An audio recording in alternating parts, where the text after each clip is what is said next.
안녕하세요. 홍익입니다. 오늘은 미국의 재정 팽창 정책으로 인한 유동성 쓰나미가 우리 암호화폐 시장에 랠리를 부른다라는 제목으로 한번 알아보겠습니다. 말씀드릴 순서는 지금 화면에 보이는 이 순서대로 말씀을 드리겠습니다. 우선 이번 8월 달에 아마 미국에서 부채 한도 협상이 있을 겁니다. 지금은 36조 1천억 달러의 실링이 맥혀 있어서 미국 정부는 이걸 다 썼어요. 그래서 올 상반기에는 신규 국채를 하나도 발행하지 못했습니다. 아마 의회하고 부채 한도 협상을 하면서 한 5조 달러 정도 실링을 늘릴 것 같아요. 그러니까 41조 1천억 달러 정도로. 그리고 그 후에는 엄청난 국채를 찍어내야 됩니다. 우선 올해 돌아오는 만기 도래가 앞으로 1년간 자그마치 9조 3천억 달러를 롤오버를 해야 됩니다. 그러니까 예전에 찍어놨던 국채들, 단기국채, 중장기국채, 장기국채 합쳐서 이게 사상 최고치예요. 그러니까 9조 3천억은 옛날에 발행했던 거 만기가 돼서 그거를 차환하기 위해서 새로 찍어내는 거고, 문제는 올해 예산에서 예상되는 재정 적자가 한 2조 한 2천억 달러 정도 됩니다. 그러면 그거는 신규 국채로 찍어내야 돼요. 그래서 미국 정부는 아마 올 하반기에 이 2조 2천억 달러에 관한 신규 국채를 발행을 할 겁니다. 그러면 이게 두 개가 합쳐지면 자그마치 11조 5천억 달러 가까이 됩니다. 역대 이런 경우가 없었어요. 그러니까 엄청난 국채를 찍어내게 되는데, 이 문제에 대해서 한번 자세히 좀 알아보겠습니다. 우선 지금 6월 기준으로 해서 연방정부의 부채는 36조 2천억 달러입니다. 1천억 달러는 이자 지급할 것이 지금 누적돼 있어요. 그러니까 매년 이자로 1조 달러 이상이 지금 지출되고 있습니다. 그리고 지금의 정부 부채는 GDP 대지 124.3%인데 이게 2차 세계대전 이후의 최고 수준입니다. 그리고 옛날에 저금리 시대에, 제로금리 시대에 찍어냈던 국채들이 많은데 이제는 시장 금리가 그때에 비해서는 많이 높아졌어요. 4% 내지 5%에 고착화되어 있는데, 그래서 이제부터 찍어내는 정부 국채는 이 금리로 찍어내야 됩니다. 그러니까 옛날 같은 저금리 시대가 아니기 때문에, 그래서 미국 정부가 지급해야 될 이자는 점점 늘어나는 거죠. 그리고 시장에 장기 국채에 대한 수요가 많이 줄어들었어요. 그러니까 예전에는 세계 각국의 중앙은행이 그들의 외환보유고를 쌀 적에 가장 많은 비중이 미국 국채였습니다. 그런데 지금은 그렇게 미국 국채를 선호하지 않고 그들이 금을 더 선호해요. 그래서 세계 외환보유고의 미국 국채 비중은 점점 줄어나고 금 비중이 점점 늘어나고 있습니다.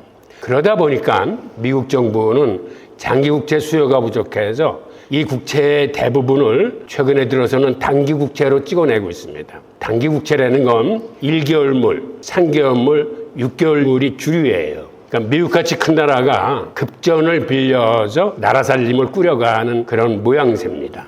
그리고 최근에 트럼프 대통령도 이런 발언을 했습니다. 무슨 얘기냐면 만기가 도래하는 9조 달러를 모두 단기채로 발행할 수 있다. 고금리 시대에 10년을 빌릴 필요가 없다라는 말을 해서 아예 단기국채 발행을 기정사실화했습니다. 자, 그런데 이렇게 단기국채에 의존하게 되면 두 가지의 위험성이 있어요. 뭐냐면 단기국채라는 건 아까도 설명드렸듯이 1개월, 3개월, 6개월물이기 때문에 이거는 1개월마다, 3개월물은 3개월마다, 6개월은 6개월마다 롤오버를 해야 됩니다. 그러니까 새로 다시 찍어내서 예전에 찍어냈던 걸 갚아야 되기 때문에 이런 과정에서 미국의 국채 신뢰도가 훼손이 될 뿐만 아니라 매년 반복적으로 천문학적인 국채를 계속 찍어내야 됩니다. 그 다음에 지금 당장은 단기국채로 찍어내는 게 단기국채로 찍어내는 것보다는 이자 절감 효과는 있습니다만은 이거는 너무 잦은 만기가 도래하기 때문에 그 사이에 시장에서 무슨 일이 일어나면, 즉 금리가 벼랑가면 팍 튄다거나 유동성이 부족해진다거나 하면은 큰 사고를 칠 수도 있습니다. 그러니까 이런 단기국채 금리가 그렇게 유동성이 부족하게 되면 벼랑간 한 10% 정도까지 뛰쳐오를 수도 있어요. 그러니까는 장기국채로 운용을 하는 게 안전한데 금리가 조금 더 싸다고 그다음에 시장의 수요를 맞추기 위해서 이렇게 단기 국채로 찍어내는 건 이거는 좀 불안한 구석이 있는 거죠. 우선 이렇게 단기 국채는 시장 충격에 굉장히 민감해요. 그러니까 금리가 배란간 치솟거나 유동성 부족이 발생할 경우에는 아주 발작적인 증상이 일어날 수가 있습니다. 그리고 이렇게 계속되는 롤오버, 즉 차환 리스크가 기하급수적으로 증가를 할 수 있어요. 특히 우려되는 것은 시장의 유동성이 부족해지면 금리가 치솟으면서 잘못하면 시장이 붕괴될 우려도 있습니다. 자, 그런데 또 하나의 문제는 이러한 단기 국채를 가장 많이 소화해주는 계층이 바로 헤지펀드들입니다. 헤지펀드들은 현물과 선물 사이에 베이시스 차익 거래를 하는데 이게 무슨 얘기냐면 선물과 현물은 마감일 날 오면은 가격이 동일하게 맞춰줘야 됩니다. 그런데 마감일 이전의 기간에는 서로 간에 약간의 차이가 있을 수 있어요. 그러다 보면 바로 그 차이를 이용해서 아비트레이지, 즉 차익 거래를 헤지펀드들이 합니다. 차익 거래라는 건 현물과 선물 중에서 비싼 걸 팔고 싼 거를 사는 거예요. 어차피 마감일 날에는 가격이 같아질 테니까 비싼 것을 판다는 거는 그거를 이제 숏을 매입하는 거고 싼 거를 사는 건 롱 포지션을 잡는 거예요.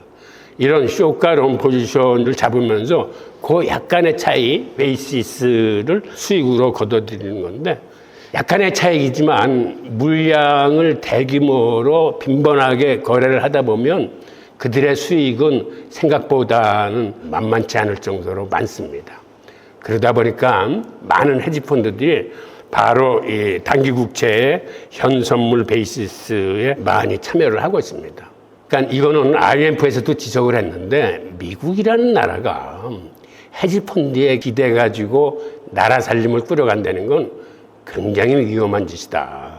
헤지펀드가 무슨 일로 어떻게 위험성에 처할지 모르는데 이 얘기는 마찬가지로 미국 재정이 위험성에 처할 수 있다는 얘기입니다. 이번에 트럼프 대통령이 4월 3일 날 상호관세를 발표했을 때 시장 금리가 한번 발작을 한 적이 있습니다. 그때 10년물 금리는 이틀 사이에 3.7%에서 4.5인가 자그마치 한 80bp를 이틀 사이에 치어 올라가서 이럴 경우가 굉장히 위험한 거예요. 그러니까 시장에서 금리가 급작스럽게 변동성을 보이니까는 차익 거래를 하는 헤지펀드들은 사실 경미한 차이를 가지고 수익을 누리는 건데 벼랑간 시장이 출렁이면서 엄청난 금리 차가 나버리면 그때 큰 손실을 입을 수 있고 그래서 그때 위험에 처해서 부도가 나고 파산이 날 뻔한 헤지펀드들이 몇 군데가 있었습니다.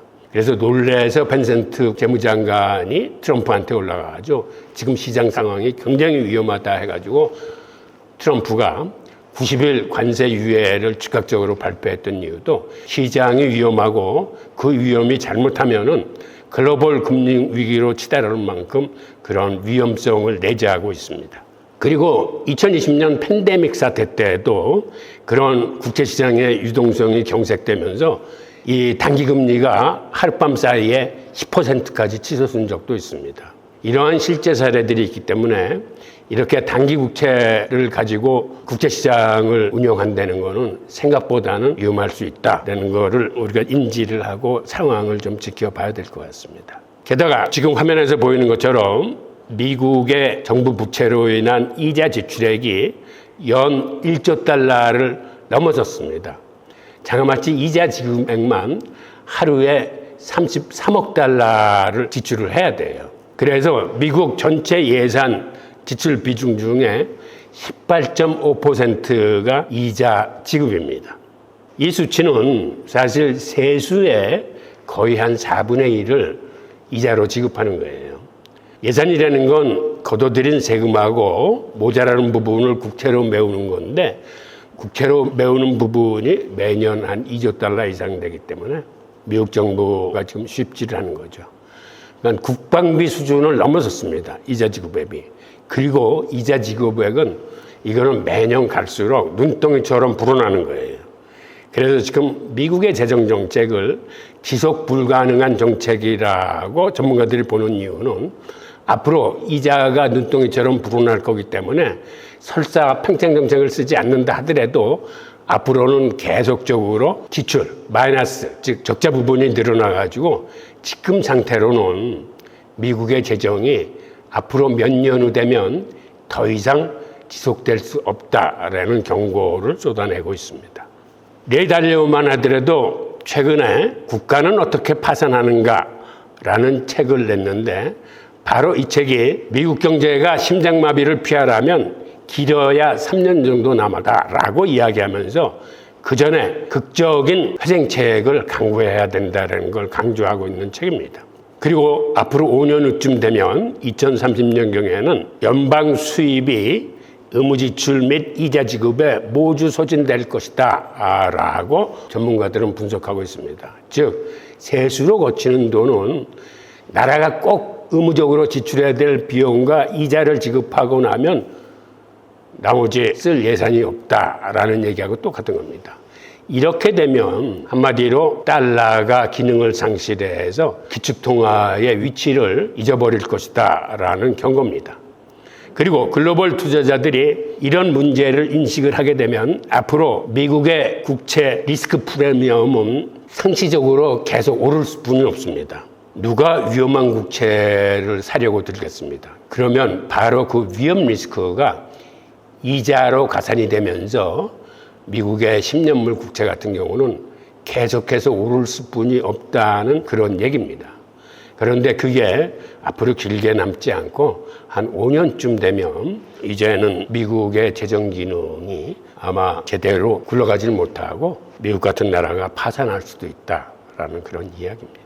이런 인위적인 유동성 공급이 자산시장, 특히 암호화폐 시장에는 어떻게 랠리를 불러오는지 그 과정을 한번 보겠습니다. 우선 미국이 이렇게 많은 국채를 소화시키기 위해서는 비록 그게 단기 국채지만 단기 국채를 시장에서 소화할 만한 유동성을 공급을 해야 됩니다. 그러니까 연준 같은 경우가 단기 유동성을 공급하기 위해서 몇 가지 작업을 할 거예요. 그러니까 한마디로 영래포 시장을 활성화시켜서 그쪽에 이자를 좀 올려가지고 시중에 있는 국채를 매입해서 국채를 매입한다는 얘기는 유동성을 푼다는 얘기입니다. 그 다음에 연준의 초과 지급 준비금에 이자를 낮춰서 지금 연준에 많이 들어가 있는 은행들의 초과 지급 준비금을 바깥으로 유출시키는, 즉 그 유동성을 유출하는 그러한 시장 공개 조작을 연준이 하게 될 겁니다. 그렇게 해줘야 단기 국채가 국채시장에서 소화가 되기 때문에 그래요. 연준의 유동성 공급 메커니즘이 살아나면서 시중의 유동성이 국채 소화를 위해서 일시적으로 늘어나게 될 텐데, 그렇게 시중의 유동성이 늘어나면 자산시장에는 이게 호재로 작용을 합니다. 그래서 주식이건 암호화폐건 가격이 오르게 되는데 특히 암호화폐 시장이 더 큰 랠리를 보이게 될 겁니다. 게다가 신규 국채가 2조 달러가 풀린다는 얘기는, 신규 국채가 풀리면 이 달러 표시 자산은 사실은 달러가 풀리는 거나 똑같은 역할을 합니다. 한마디로 기관들은 이 국채를 사가지고 이거를 은행에 담보로 맡겨서 담보대출을 받아가지고 그걸 가지고 투자 활동을 합니다. 그러다 보니까 국채가 그렇게 풀린다는 얘기는 그만큼의 유동성이 시장에 이제 더 늘어난다는 얘기입니다. 이런 과정을 거쳐서 시장에는 앞으로도 유동성이 굉장히 늘어나게 될 겁니다. 이렇게 유동성이 늘어나면은 과거에도 팬데믹 시기에도 비트코인과 이더리움 같은 가격이 사상 최고가 랠리를 했습니다. 그리고 그 이듬해에는 알트코인 불장이 왔어요. 이렇게 시중의 유동성이 늘어나면 자산시장은 크게 달아오르면서 특히 위험자산 쪽으로 더 많은 자금이 움직입니다. 그 다음에 2023년과 2024년 같은 경우에는 실리콘밸리 중소은행 위기가 일어났을 때도 사실은 연준이 긴급 유동성을 많이 뿌렸습니다. 그래서 연준이 긴축을 하고 있음에도 불구하고 시중에는 유동성이 계속 불어났습니다. 이런 똑같은 사례가 이번에도 다시 반복될 거라고 전문가들은 보고 있습니다. 이런 과정을 거쳐서 이제는 앞으로 장세는 유동성 장세가 될 텐데, 유동성 장세가 되면 아시다시피 금과 비트코인은 오를 수뿐이 없습니다. 게다가 미국의 달러 가치가 지금 계속적으로 하락하고 있습니다. 달러의 대체 자산이 여러분들도 잘 아시지만 금과 비트코인이에요. 그러니까 그런 의미에서도 금과 비트코인은 앞으로 오를 여지가 크다라는 말씀을 드리고, 이렇게 비트코인이 치고 올라가면 그 다음에는 이더리움 순서가 되는데 이미 이더리움은 상승하기 시작했습니다. 도미넌스 비중을 보면 비트코인이 64% 정도 됐었는데 최근에는 그게 60% 정도로 줄어들면서 대신 이더리움이 과거 한 7.5%였던 게 지금은 한 11.2% 정도로 뛰어오르면서 시장은 알트코인 불장에 지금 전초 단계에 들어와 있습니다. 이렇게 일단 이더리움이 오르면 그 다음에는 메이저 코인들이 오르기 시작합니다. 메이저 코인이라고 그러면 한 10개 정도의 큰 알트코인을 얘기합니다. 그러니까 리플을 위시해서 솔라나라거나 뭐 BNB라거나 뭐 체인링크나 이런 것들이, 그러니까 10대 시총에 들어있는 그러한 메이저 알트코인이 그 뒤를 따라오르고, 그 뒤에 테마별 순환매를 형성하면서 예를 들어서 디파이 코인, 뭐 RWA 코인, 그 다음에는 뭐 게임파이 코인, 이런 순서로 이것들이 돌아가면서 이제 계속 이제 오르기 시작합니다. 그래서 전체 알트코인이 오르면서 비트코인에 들어가야 될 자금이 오히려 그때가 되면 알트코인으로 쏠리면서 비트코인 도미넌스 비중은 더 적어지면서 알트코인 비중이 살아나는 겁니다. 지금 알트코인 시즌 지수를 보면 지금 거의 한 40 정도에 와 있어요. 이게 50을 넘어서 올라가면 본격적으로 알트코인 시장이 시작됐다, 이렇게 얘기할 수가 있습니다. 그리고 이제는 기관이나 기업이나 비트코인이나 이더리움, 리플 같은 경우를 이거를 기업의 재무 전략으로 활용하는 경우가 많습니다. 그러니까 비트코인 같은 경우가 이제는 완전히 디지털 금이고 현물금보다도 훨씬 수익성이 좋을 뿐만 아니라 여러 가지로 유용하고 편리하다는 생각이 특히 젊은 세대를 중심으로 지금은 많이 일어나고 있을 뿐만 아니라 블랙록이나 피델리티 같은 이런 대형 자산 운용사들이 비트코인 현물 ETF 상품을 내놓고 그쪽으로 지금 엄청난 자금이 빨려 들어가고 있는데, 이런 자산 운용사들도 이런 사업을 통해서 비트코인을 현물로 이제 많이 쟁겨놓고 있습니다. 그리고 최근 들어와서 놀라운 변화 중에 하나는 이제는 기업들이 그들의 재무 전략으로 사들이고 있는 비트코인의 매입량이 지난 3분기에 기관이 사들인 양보다도 훨씬 많았습니다. 그러니까 지난해 초 ETF 승인이 나기 전까지만 해도 비트코인 시장은 개인들, 즉 개미들이 힘겹게 이끌어왔습니다. 그런데 ETF가 승인이 되면서 기관들한테 이제는 비트코인 현물을 사들일 수 있는 절호의 기회가 온 거예요. 그전에는 세금 문제, 회계 문제, 수탁 문제 때문에 기관들이 투자를 하고 싶어도 손쉽게 투자를 못했는데 ETF라는 상품이 태어나면서 이런 어려움을 일거에 해소해 주면서 기관들이 시장에 들어오면서 개인 주도 장세가 기관 주도 장세로 바뀌었습니다. 그래서 작년에 큰 호황을 누렸던 건데 이제는 기관들보다도 기업들이 더 많이 사는 기업 주도 장세로 바뀌면서 이제 완전히 비트코인이 어찌 보면 이륙할 비행기가 달리다가 이륙하면 엄청난 속도로 하늘로 뜨면서 올라가듯이 앞으로는 기하급수적으로 상승할 수 있는 이런 여건을 가졌기 때문에 여러분들도 기업들이 재무 전략으로 비트코인을 사들이는 이런 상황을 좀 면밀히 관찰하셔야 될 겁니다. 트레저리 네트 사이트에 들어가면 그날 현재 기관과 기업들이 얼마만큼의 비트코인을 사들이면서 늘어나고 있는지 그러한 통계들을 보실 수 있는데, 그런 걸 보면서 그 기업 주도 장세가 얼마나 가속적으로 커지는지를 좀 관찰하시는 게 필요할 것 같아요. 이러한 현상을 겪으면서 지난해에는 비트코인 가격이 2만 달러였던 게 8만 달러로 4배 이상 상승세를 탔었는데 올해 들어와서는 여기에 기업 수요까지 더해지면서 11만 달러를 돌파하는 기염을 보이고 있고, 지금은 12만 달러를 돌파해서 다시 고점을 갱신하려는 이런 모습을 보이고 있습니다.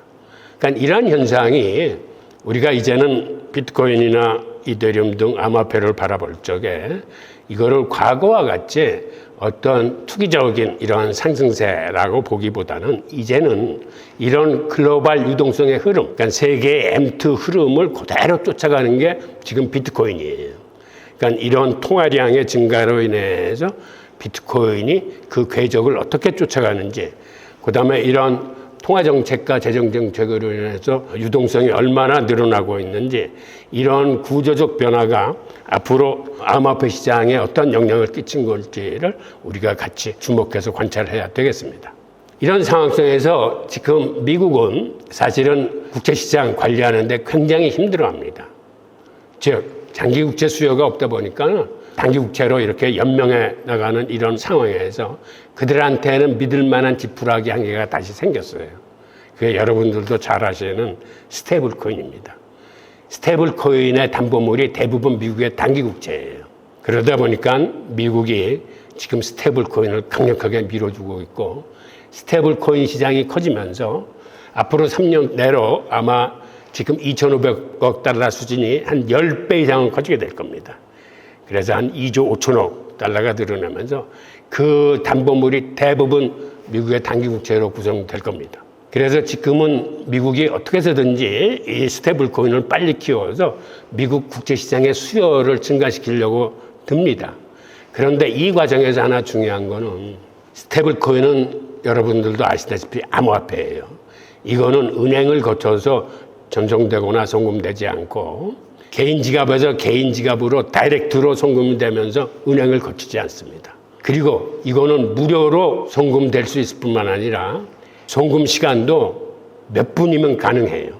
그러다 보니까 여기서 생기는 중요한 문제가 있습니다. 미국이 그간 세계 송금 시장을 스위프트 시스템이라는 이런 시스템을 통해서 장악을 하고 있었는데, 이제 스테이블 코인이 나오면은 스위프트 시스템은 많이 위축되고 약해질 뿐이었습니다. 그리고 미국도 이런 스테이블 코인의 송금을 쉽게 차단하거나 억제하지 못할 거예요. 지금 미국은 스테이블 코인을 키워줘야 되는 입장이기 때문에 누구나 쉽게 스테이블 코인을 많이 사용해서 수요가 증가하기를 바라는 입장이기 때문에 이 분야에 과거에 리플을 억제했듯이 스테이블 코인을 다시 억제하는 정책은 쓰지 않을 걸로 보여서, 한마디로 스위프트가 예상보다는 빠르게 위축되거나 그 송금 시장의 자리를 스위프트나 리플한테 내줄 수뿐이 없는 그러한 급격한 변화가 예상되고 있습니다. 그러다 보니까 최근 들어와서는 리플에 대한 수요도 급증하고 있는 이런 상황입니다.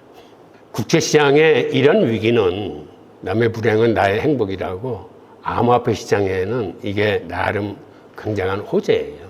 즉 유동성이 폭증하면서 그게 바로 암호화폐 시장에 랠리를 부를 수 있는 반사 이익으로 돌아옵니다.